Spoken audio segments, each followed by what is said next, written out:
সমাগত লোকসভা নিৰ্বাচনৰ পূৰ্বে সাংসদ পুঁজিৰ ব্যাপক অপচয় ধুবুৰী জিলাৰ চাপৰত। সাংসদ পুঁজিৰ ব্যৱহাৰ নামত একাংশ দালালৰ সহযোগত চলাইছে লুণ্ঠন-ৰাজ।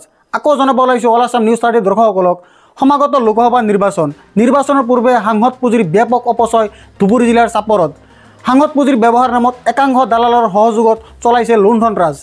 চাপৰ ৰাজচক্ৰ অন্তৰ্গত জালিকুৰা গাঁৱত চম্পাৱতী নৈৰ গৰাখহনীয়া ৰোধৰ বাবে বাঁহৰ বান্ধ নিৰ্মাণৰ নামত ধুবুৰী লোকসভা সমষ্টিৰ মৌলানা বদৰুদ্দিন আজমলে নিজৰ সাংসদ পুঁজিৰ পৰা 4,31,000 টকা আবণ্টন দিয়ে। কিন্তু অভিযোগ অনুসৰি নামমাত্ৰ কাম দেখুৱাই তথা কামত অনিয়ম কৰি ব্যাপক দুৰ্নীতি চলাৰ অভিযোগ স্থানীয় ৰাইজৰ। আনপিনে যি ঠাইত উক্ত কাম হ'ব লাগিছিল সেই ঠাইত নকৰি অইন ঠাইত কৰাৰ অভিযোগ উত্থাপন কৰিছে।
নিউজ কৰিছিলোঁ।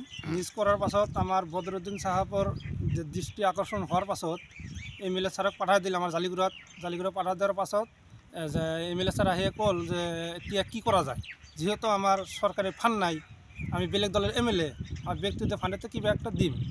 তেতিয়া আমি ক'লোঁ যে ৱাটাৰ ৰিচাৰ্জত তেখেতে কাম কৰি আছে, বাঁহৰ কাম কৰি আছে, তাহলে আপুনি অলপ যদি বাঁহৰ কাম দেয়। তেতিয়া 4,32,200 টকা বাঁহৰ কাম MP ফাণ্ডৰ পৰা দিল। তাৰ পাছত কাম কৰা নাই এই ইতিমধ্যে আমি চাই আছোঁ সেই চৌগুনজাৰীৰ শহীদ আলী MPৰ দালাল শহীদ আলীয়ে আমাৰ জালিগুৰা কামটো চৌগুনজাৰী নিয়াহে কৰিব লাগছে।